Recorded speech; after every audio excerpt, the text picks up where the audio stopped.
akan melanjutkan mengenai gadai. Gadai, tentu kita tidak asing lagi dengan gadai ini. Dalam kehidupan masyarakat sudah banyak dipraktekkan gadai ini. Gadai berkembang dengan pesat. Pada masa dahulu, orang beranggapan bahwa gadai ini hanya untuk kebutuhan konsumtif saja dan hanya untuk kalangan golongan masyarakat menengah ke bawah, tetapi saat ini tidak lagi. Banyak pelaku usaha menggunakan juga gadai ini. Gadai ini banyak digunakan juga oleh pelaku usaha. Dan untuk pengembangan usaha juga banyak digunakan gadai ini. Nah, gadai bahkan sekarang sudah ada gadai swasta juga di samping gadai yang di gadai PT Pergadaian pemerintah, ada gadai swasta. Nah, pada masa dulu meskipun sebenarnya ada gadai swasta juga, tetapi pada saat itu belum ada pengaturan. Nah, sekarang sudah ada pengawasan dan pengaturan oleh OJK mengenai gadai swasta ini. Namun ternyata di dalam praktek ini gadai swasta yang didaftar juga masih tidak banyak. Tetapi dalam perkembangan dari waktu ke waktu memang mengalami perkembangan. Bahkan pada periode 2021 ini sudah mengalami perkembangan yang demikian lebih cepat dibandingkan dengan tahun-tahun sebelumnya. Nah, sekarang sekitar 100, pada saat saya penelitian pertama dulu masih sedikit sekali gadai yang terdaftar ini, gadai swasta yang terdaftar. Nah, baik, kita akan masuk saja, gadai itu apa sebenarnya? Kita bisa melihat dari pasal 1150 Kitab Undang-Undang Hukum Perdata. Di situ kita akan melihat mengenai definisi atau pengertian gadai, yaitu suatu hak yang diperoleh oleh seorang kreditor atau pihak yang berpiutang atas suatu benda bergerak yang diserahkan kepadanya oleh debitur atau orang lain atas nama debitur untuk menjamin suatu utang tertentu yang memberikan kedudukan diutamakan kepada kreditor tertentu terhadap kreditor-kreditor lainnya.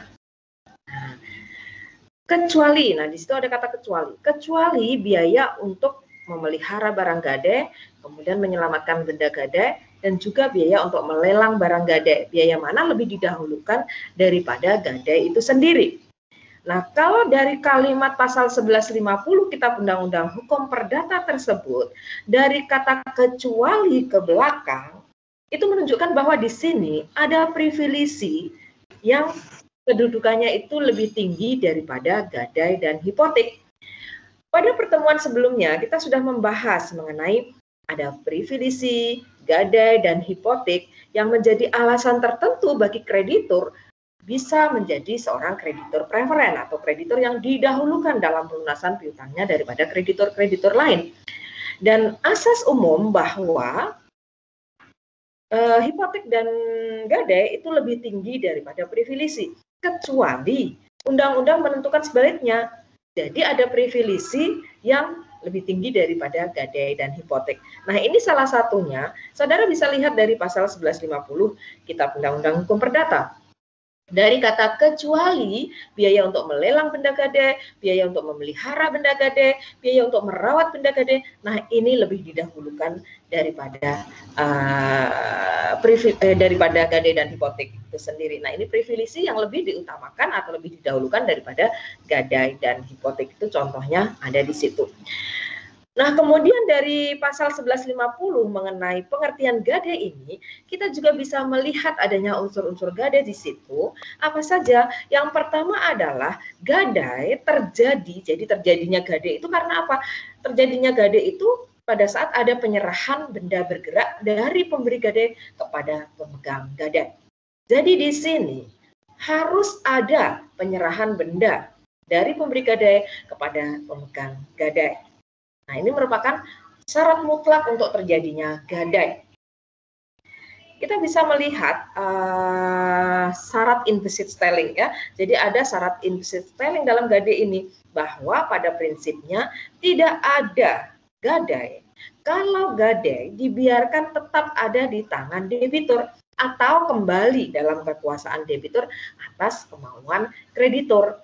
Jadi ada syarat mutlak bahwa benda gadai itu harus keluar dari kekuasaan pemberi gadai. Dan kalaupun misalnya sudah keluar, sudah diserahkan kepada pemegang gadai, kemudian oleh pemegang gadai ternyata dikembalikan lagi kepada pemberi gadai, Nah, ini juga tidak akan terjadi gadai. Nah, inilah ada syarat implicit spelling dalam gadai. Nah, 1152 ayat 2 nanti saudara bisa lihat dalam KUH Perdata. Nah, jadi prinsip pokok di sini bahwa harus ada penyerahan benda gadai. Penyerahan ini harus dilakukan dengan penyerahan nyatanya. Nah, ini kita masuk unsur penyerahan. Nah, penyerahan benda gadai dari pemberi gadai kepada pemegang gadai, ini harus ada penyerahan secara nyata. Kalau penyerahannya itu dilakukan secara constitutum possessorium, maka tidak akan terjadi gadai. Penyerahan constitutum possessorium, saudara masih ingatkah? Nah, kalau tidak ingat nanti bisa lihat kembali hukum benda. Jadi, penyerahan constitutum possessorium itu apa? Yaitu penyerahan dengan melanjutkan penguasaan atas bendanya. Artinya di sini, kalau terjadi penyerahan secara constitutum possessorium, maka di sini benda gadai ada di tangan siapa? Benda gadai itu tetap ada di tangan pemberi gadai. Jadi tidak beralih, tidak keluar dari kekuasaan pemberi gadai, karena pemberi gadai melanjutkan penguasaan atas bendanya. Nah, ini tidak akan terjadi gadai. Jadi harus ada penyerahan secara nyata. Penyerahan nyata itu apa? Penyerahan langsung dari tangan ke tangan. Kemudian selanjutnya, objek gadai. Objek gadai itu apa? Objek gadai adalah benda bergerak. Benda bergerak. Semua benda bergerak bisa menjadi objek gadai. Apa itu benda? Benda, saudara bisa lihat pasal 499 Kitab Undang-Undang Hukum Perdata. Di situ dikatakan bahwa benda atau kebendaan adalah semua barang dan hak yang dapat menjadi objek dari hak eigendom. Barang menunjukkan benda berwujud, sedangkan hak menunjukkan benda tidak berwujud. Artinya bahwa semua benda, baik benda bertubuh maupun benda tidak bertubuh, maka bisa menjadi objek gadai. Nah, jadi semua benda bergerak bisa menjadi objek gadai. Nah, benda bergerak itu apa? Benda bergerak adalah benda yang dapat dipindahkan atau berpindah sendiri dari satu tempat ke tempat lain. Benda yang dapat dipindahkan, contohnya apa? Di sekitar kita pasti banyak sekali. Ada laptop, ada buku, ada bolpen, ada kursi, meja, dan sebagainya. Atau mungkin kalau saudara sekarang berada di tempat tidur, mungkin ada kasur, ada tempat tidur, ada macam-macam ya, ada bantal, ada banyak ya di situ. Nah, AC dan sebagainya. Nah, itu masuk benda bergerak, bertubuh. Kemudian di samping itu juga ada benda bergerak yang dapat berpindah sendiri dari satu tempat ke tempat lain. Kalau tadi dapat dipindahkan ya, bisa dipindahkan dari satu tempat ke tempat lain. Nah, benda bergerak yang bisa berpindah sendiri, contohnya adalah binatang ternak misalnya. Nah, binatang ternak misalnya kambing, kemudian domba, kemudian sapi, kerbau dan sebagainya, kucing ya, kucing sekarang kan juga menjadi barang mahal ya. Nah, itu juga termasuk benda. Nah, itu bisa berpindah sendiri tanpa harus diangkat, itu bisa berpindah sendiri dari satu tempat ke tempat lain. Nah, ini prinsipnya semua benda bergerak, baik yang dapat dipindahkan maupun berpindah sendiri itu bisa menjadi objek gadai. Namun dalam praktek apakah itu diterima kalau misalnya hewan peliharaan itu kemudian digadaikan, apakah perusahaan pergadaian itu akan menerima atau tidak? Nah, itu dalam praktek. Tetapi secara prinsipil, asasnya bahwa semua benda bergerak itu bisa menjadi objek gadai. Nah, kemudian selanjutnya adalah di samping benda bergerak bertubuh, juga benda bergerak tidak bertubuh itu juga bisa menjadi objek gadai. Benda bergerak tidak bertubuh itu apa? Piutang. Piutang itu ada beberapa macam. Ada piutang atas bawah, piutang atas tunjuk, dan piutang atas nama. Nah, semua itu bisa menjadi objek gadai. Selanjutnya adalah hak preferen. Jadi gadai ini akan menimbulkan hak preferen kepada siapa? Kepada pemegang gadai, kepada kreditor pemegang gadai. Nah, bagi kreditor pemegang gadai, maka dia akan memperoleh hak untuk didahulukan dalam pelunasan piutangnya daripada kreditor-kreditor lain. Dari mana? Dari hasil penjualan objek jaminan. Dari hasil penjualan objek gadai jika debitor wan prestasi. Jadi hak untuk menjual objek gadai itu hanya terjadi jika debitor wan prestasi. Kalau debitor tidak wan prestasi, maka tidak ada hak bagi kreditor untuk menjual objek gadai. Nah, dari hasil penjualan itu, maka dia akan memperoleh pelunasan lebih didahulukan daripada kreditor-kreditor lain yang tidak ada gadai. Misalnya, A utang kepada B dengan jaminan benda bergerak, misalnya sepeda motor. Kemudian utang juga kepada C tanpa jaminan khusus ya, tanpa jaminan khusus. Kemudian kepada D juga utang tanpa jaminan khusus. Nah, jadi yang memiliki jaminan khusus, jaminan kebendaan hanya A saja. Ada sepeda motor di tangan tangan B. Nah, kemudian si A ini wan prestasi. Karena wan prestasi, maka benda objek jaminan ini dijual lelang oleh si B. Kemudian hasil penjualannya, kalau misalnya cukup untuk melunasi ketiga-tiganya ini, itu tidak akan menjadi masalah. Yang menjadi masalah adalah jika benda ini dijual dan itu misalnya adalah satu-satunya benda, kemudian dijual dan ternyata kurang untuk melunasi seluruh utang debitur kepada para kreditur, baik B, C maupun D. Maka di sini muncullah apa yang dinamakan hak preferen dari pemegang gadai. Sehingga di sini pemegang gadai akan memperoleh hak didahulukan. Jadi dia akan dilunasi lebih dahulu.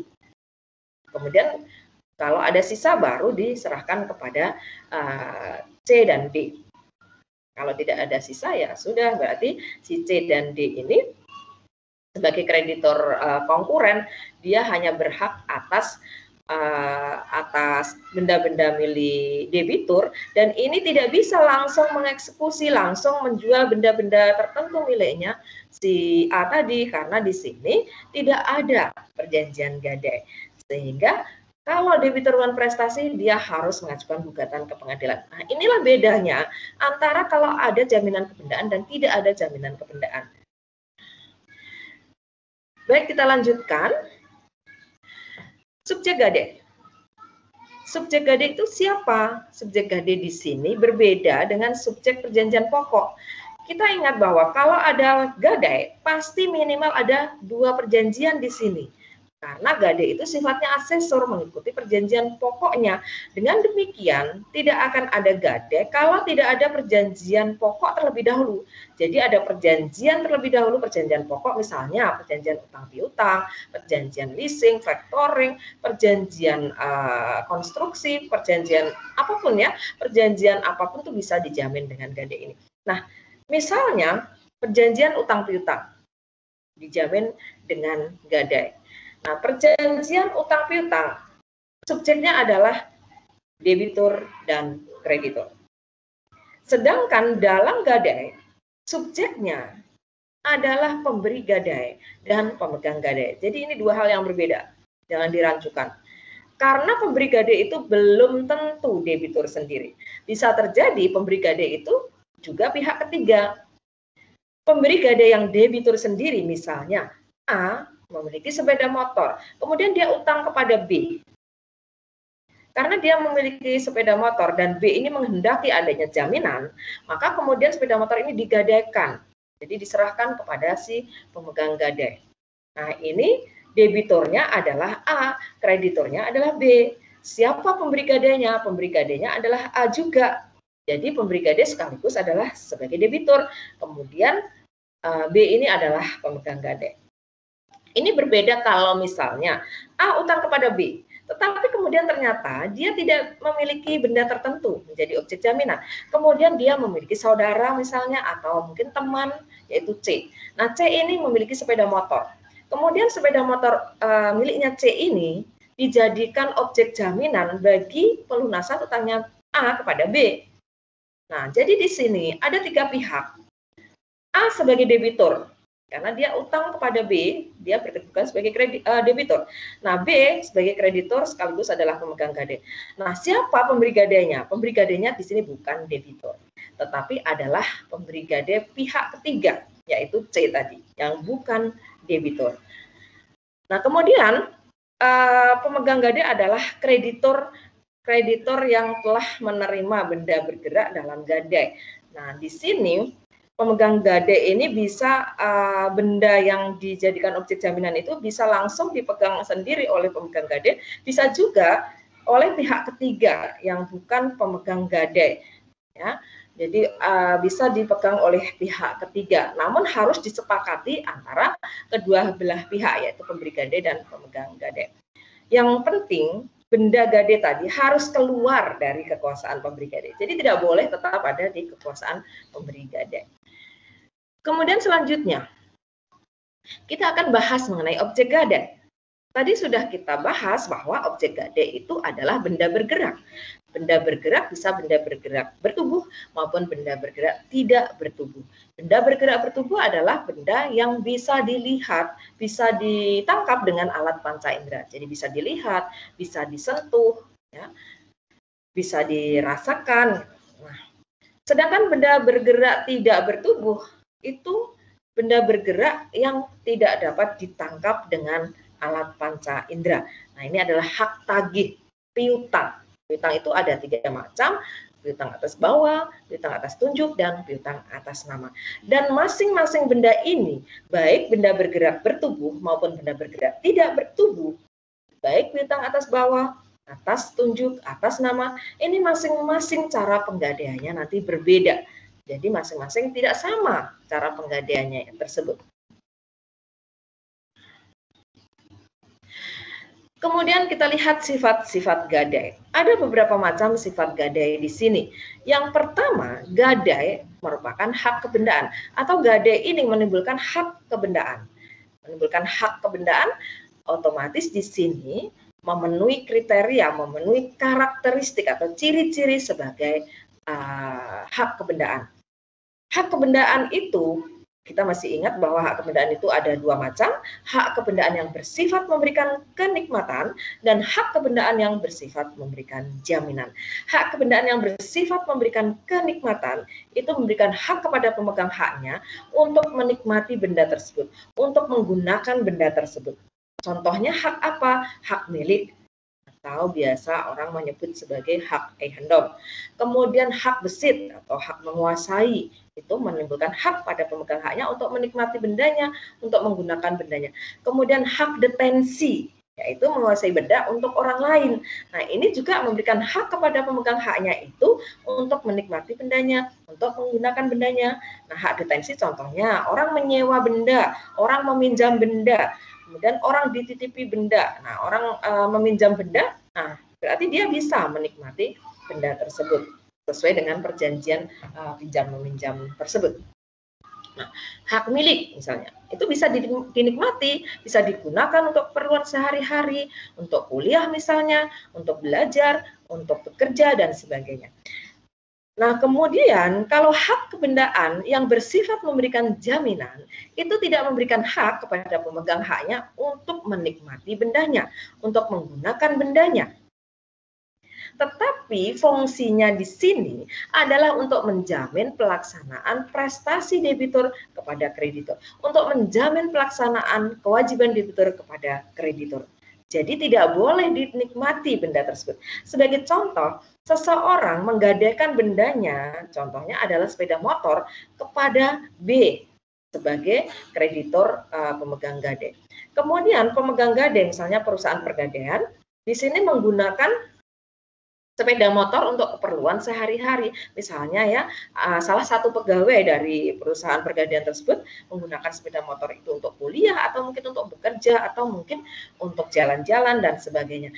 Itu tidak boleh karena di sini fungsinya adalah untuk menjamin pelaksanaan prestasi debitur kepada kreditur. Tidak memberikan hak untuk menikmati bendanya. Nah, ini merupakan salah satu hak kebendaan yang bersifat memberikan jaminan. Nah, itu ada di saat ini kita bicara hak kebendaan yang bersifat memberikan jaminan. Ketika kita belajar hukum benda dulu, kita belajar mengenai hak kebendaan yang bersifat memberikan kenikmatan. Nah, hak kebendaan yang bersifat memberikan jaminan di sini juga memenuhi karakteristik sebagai hak kebendaan. Nah, ciri-cirinya apa? Yang pertama, merupakan hak mutlak. Mutlak artinya apa? Dapat dipertahankan terhadap siapapun juga. Jadi kalau ada hak kebendaan, maka di sini ada hubungan hukum antara subjek hukum dengan objek hukum yang dilindungi oleh hukum, sehingga menimbulkan kewajiban pada siapapun juga, pada pihak lain untuk menghormati adanya hubungan hukum antara subjek hukum dan objek hukum ini. Nah, jadi di sini harus dihormati. Jadi hak kebendaan tadi artinya bahwa orang lain tidak boleh mengganggu hak kebendaan yang ada pada si pemegang jaminan kebendaan, karena ada hubungan hukum antara subjek hukum atau pemegang jaminan tadi dengan objek hukumnya, dengan bendanya. Nah, di sini menimbulkan hak mutlak. Jadi siapapun juga tanpa pandang bulu harus menghormati hak kebendaan tersebut. Nah, ini menimbulkan hak kalau misalnya diganggu, maka dia bisa mengajukan gugatan kepada siapapun yang mengganggu. Nah, misalnya ada debitur bukan prestasi ya, misalnya ada gadai, kemudian bukan gadai misalnya gadai juga bisa ya, gadai nanti kemudian bendanya hilang. Nah, itu juga bisa mempertahankan benda itu. Jadi kalau dimanapun benda itu berada, dia berhak untuk merevindikasi, meskipun dia bukan pemilik, tetapi dia berhak untuk merevindikasi benda atau menuntut kembali benda. Atau mungkin dalam jaminan fidusia, pemegang jaminan yang menguasai benda, yang menguasai secara langsung benda itu adalah si pemberi jaminan atau si pemberi jaminan fidusia, si pemberi fidusia. Nah, bendanya ada di tangan pemberi fidusia. Kemudian ada perjanjian utang piutang yang dijamin dengan jaminan fidusia. Misalnya sepeda motor itu dijaminkan dengan jaminan fidusia, ada di tangan pemberi fidusia. Oleh pemberi fidusia, kemudian sepeda motor ini dijual kepada pihak lain. Misalnya dijual kepada X, X dijual lagi kepada Z, dan Z dijual kepada Z, dan seterusnya. Nah, kalau misalnya si debitur ini bukan prestasi, maka kreditor pemegang jaminan fidusia bisa melakukan eksekusi, menjual benda objek jaminan fidusia di tangan siapapun benda itu berada. Nah, itu juga ada di sini namanya droit de suite. Jadi ada sifat mutlak, kemudian droit de suite. Droit de suite artinya bahwa hak kebendaan itu senantiasa mengikuti bendanya di tangan siapapun benda itu berada. Jadi di tangan siapapun benda itu berada, si pemegang jaminan bisa mengajukan eksekusi, bisa mengeksekusi bendanya, bisa menjual ya. Nah, kemudian juga memiliki sifat revindikasi, jadi bisa untuk menuntut kembali bendanya kalau bendanya itu hilang, meskipun dia bukan pemilik benda. Kemudian yang ketiga, menimbulkan hak preferen. Jadi jaminan kebendaan atau salah satunya gade ini akan menimbulkan hak kebendaan, menimbulkan hak preferen. Ya. Nah, itu hak untuk didahulukan dalam pelunasan piutangnya daripada kreditur lain. Kemudian selanjutnya adalah objeknya adalah benda. Jadi selalu ada objeknya di sini, yaitu benda. Benda itu kalau gadai, maka benda ini adalah benda bergerak tadi. Kemudian yang kedua, bersifat asesor. Asesor artinya merupakan perjanjian tambahan atau perjanjian ikutan dari perjanjian pokok. Jadi di sini pasti kalau ada gade ada perjanjian pokok terlebih dahulu. Tadi sudah kita bahas bahwa bisa berbagai macam perjanjian pokok itu dijamin dengan gade ini. Ada berbagai macam perjanjian yang ada di dalam kehidupan kita sehari-hari itu bisa dijamin dengan gade. Jadi di sini ada perjanjian pokok dulu, kemudian ada perjanjian gadai. Ya, jadi ada perjanjian pokok dan perjanjian tambahan atau perjanjian ikutan. Nah, gade ini adalah perjanjian yang bersifat asesor. Artinya bahwa ada atau tidak adanya gade tergantung dari ada atau tidak adanya perjanjian pokok. Dan kalau perjanjian pokok itu beralih kepada pihak lain, jadi kreditornya beralih kepada pihak lain, maka di sini secara otomatis karena piutangnya beralih pada kreditor baru, maka otomatis piutang yang dilekati dengan gade ini ikut beralih kepada kreditor baru. Demikian juga kalau perjanjian pokok berakhir atau hapus, misalnya utang sudah dilunasi oleh debitur, maka perjanjian pokok berakhir. Oleh karena itu perjanjian asesornya atau ikutannya secara otomatis atau demi hukum juga ikut berakhir juga. Kemudian selanjutnya berubah sendiri.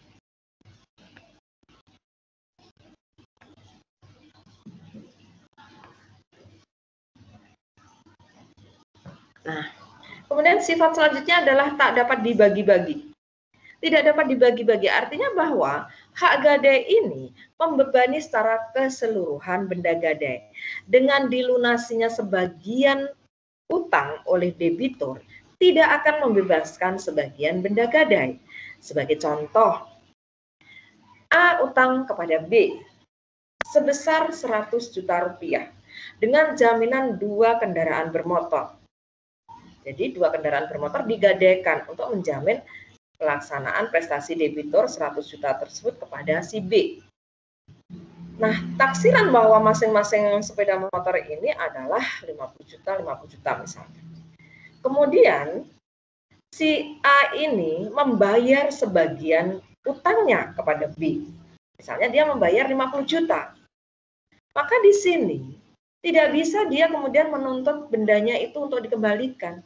Karena apa? Karena ada sifat bahwa gadai itu membebani secara keseluruhan objek gadai atau gadai tidak dapat dibagi-bagi. Jadi asasnya, asas umum bahwa gadai tidak dapat dibagi-bagi. Namun di sini karena asas umum tadi bisa terjadi ada pengecualian-pengecualian. Nah, di sini pun ada pengecualian. Kalau diperjanjikan terlebih dahulu. Kalau dijanjikan bahwa kalau dilunasi sebagian utang, maka akan dikembalikan sebagian objek gadai. Itu boleh ya, di awal diperjanjikan terlebih dahulu. Tetapi kalau tidak ada perjanjian tersebut, maka prinsip umum, asas umum bahwa di sini gadai tak dapat dibagi-bagi.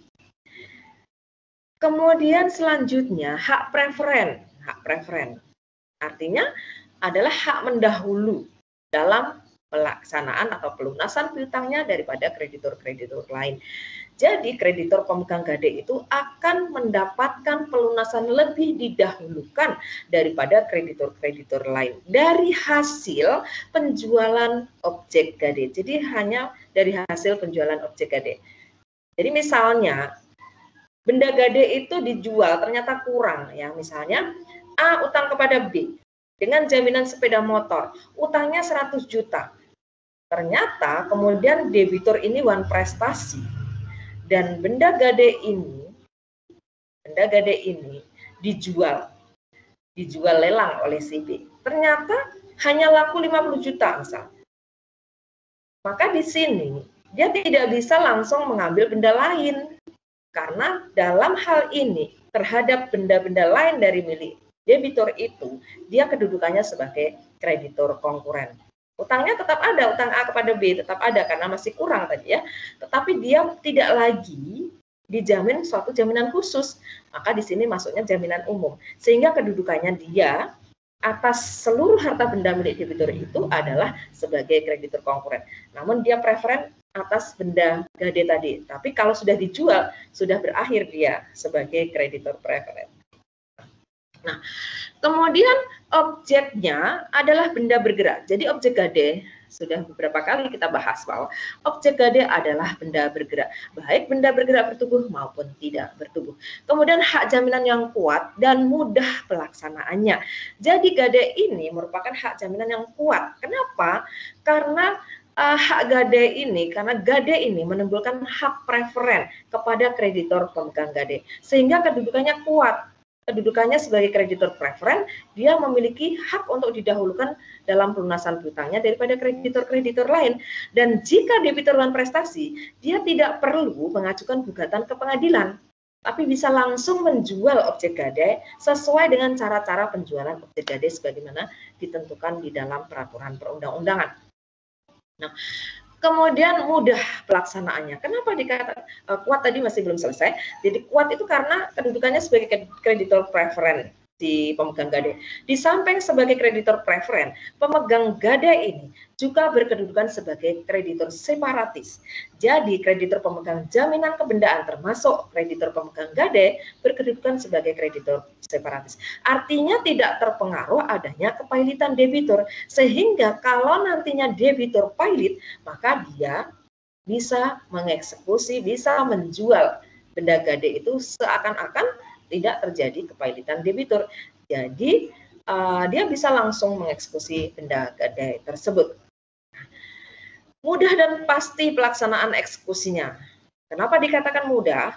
Karena jika debitur one prestasi, maka kreditor tidak perlu mengajukan gugatan ke pengadilan, tidak perlu minta bantuan hakim untuk gugatan ke pengadilan, itu tidak perlu ya. Jadi langsung bisa melakukan penjualan objek gade atas menjual sendiri, menjual lelang ya. Bisa juga atas izin hakim tetap menguasai benda gade, atau mungkin bisa juga meminta kepada hakim untuk menjual sesuai dengan cara-cara penjualan seperti itu, tapi bukan melalui gugatan ya.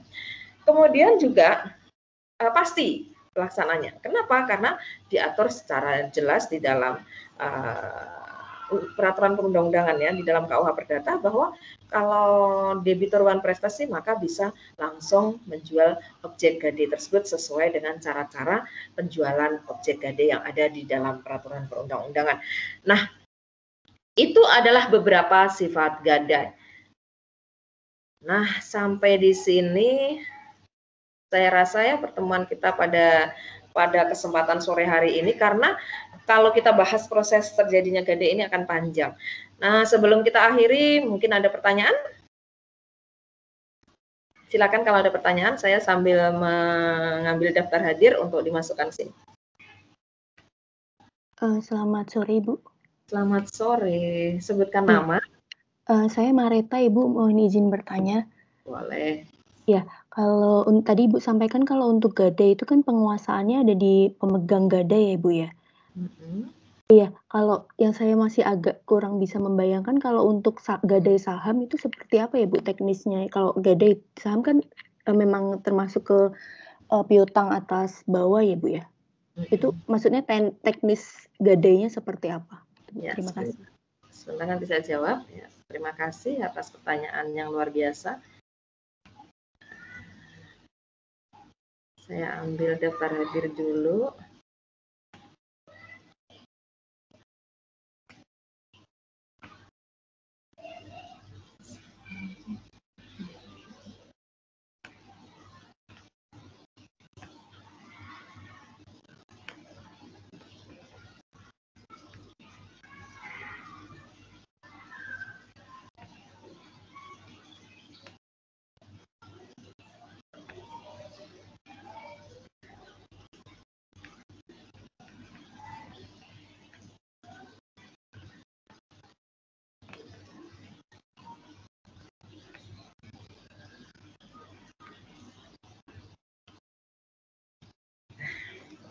Baik, pertanyaan Mareta tadi bagus sekali. Jadi nanti akan ada, kita bahas mengenai proses terjadinya gadai itu ada beberapa macam, ada benda bergerak, bertubuh. Nah, penyerahan benda gadai itu maksudnya kalau benda gadai itu adalah benda gadai yang berupa benda bergerak, bertubuh. Jadi bisa ditangkap dengan alat panca indera, misalnya handphone. Nah, ini harus diserahkan kalau digadaikan. Misalnya saya menggadaikan handphone saya di perusahaan pergadaian, maka harus diserahkan. Nah, ini harus dengan penyerahan nyata. Tetapi nanti kalau seperti gadai saham itu sangat berbeda dengan hal ini, karena di sini masuk benda gadai yang tidak bertubuh. Benda gadai yang tidak bertubuh. Nah, benda tidak bertubuh kan tidak bisa ditangkap dengan alat panca indera. Jadi tidak mungkin diserahkan benda karena tidak kelihatan, tetapi nanti karena ini piutang atas bawah, yang diserahkan itu apa? Yang diserahkan adalah surat bukti piutangnya tersebut. Nah, kalau misalnya bukan surat bukti, berarti kita kan punya bukti-bukti bahwa kita memiliki saham. Nah, sekarang kan saham bisa dibeli dengan melalui elektronik, tidak surat dalam bentuk surat itu, tetapi seharusnya sudah bisa digunakan bukti-bukti bahwa kita memiliki saham tersebut. Nah, ini bukti piutang atas bawah itu nanti yang diserahkan kepada pihak pemegang gadai. Begitu, Mareta. Baik, Ibu. Ibu, pertanyaan lanjutan boleh nggak, Bu? Boleh. Kalau saham itu kan fluktuatif ya, Bu. Nanti kalau misalnya nih di awal dengan jaminan saham sekian, dengan nilai sekian, lalu di kemudian hari ternyata nilai sahamnya turun, itu gimana ya, Bu? Nah, itu nanti akan ada taksiran-taksiran kan kalau kita menggandakan sesuatu, baik itu benda bergerak bertubuh maupun tidak bertubuh, nanti akan ada taksiran terhadap benda tersebut. Nanti naik turunnya itu seperti apa, itu nanti akan ada semacam itu ya, ada juru taksir gitu. Nah, itu nanti akan memperhitungkan seperti itu. Kalaupun nanti suatu saat ternyata pada saat debitur one prestasi ternyata nilainya turun misalnya. Nah, itu kan penjualannya khusus ya, penjualannya tidak kita lelang sendiri, tapi ada tata cara penjualan saham tersendiri. Nah, itu nanti disesuaikan itu. Kalau nilainya ternyata tidak cukup, apakah kemudian utang debitur berakhir? Ya tidak, ya tetap ada utang. Namun sudah tidak ada jaminan lagi karena sudah di jaminan khusus ya, maksudnya jaminan khusus, tidak ada jaminan khusus lagi karena benda sudah dijual. Karena untuk melunasi utangnya debitur, benda harus dijual ketika debitur one prestasi. Gitu. Jadi meskipun itu fluktuatif, itu akan ada taksiran-taksiran tertentu. Kira-kira seberapa? Memang benar ya, naik turun itu cepat sekali ya, bahkan satu hari aja bisa berapa kali naik turun gitu. Nah, seperti itu, Mareta. Baik, terima kasih banyak Ibu. Sama-sama. Ada yang lain? Itu bagus ya, itu kalau diangkat sebagai tesis atau apa, atau tulisan ya, masukkan jurnal atau apa, itu bagus. Silakan kalau ada pertanyaan. Kalau tesis mungkin sudah punya judul semua ini ya, sudah mulai ya? Sudah Ibu. Syukur alhamdulillah. Mudah-mudahan cepat selesai semua. Ada yang lain pertanyaan? Kalau tidak ada, kita akan akhiri sampai di sini pertemuan kita pada kesempatan sore hari ini. Dan terima kasih atas perhatian saudara semuanya. Dan mohon maaf apabila ada kekurangan dan kesalahan dalam sikap saya maupun tutur kata maupun penyampaian yang kurang. Dan jaga kesehatan selalu sampai bertemu kembali pada kesempatan mendatang. Semoga kita selalu sehat dan selalu bisa menjaga kesehatan kita maupun lingkungan kita. Terima kasih. Wassalamualaikum warahmatullahi wabarakatuh. Waalaikumsalam warahmatullahi wabarakatuh. Terima kasih Bu. Sama-sama. Untuk absensinya gimana ya Bu? Ini sudah saya kirim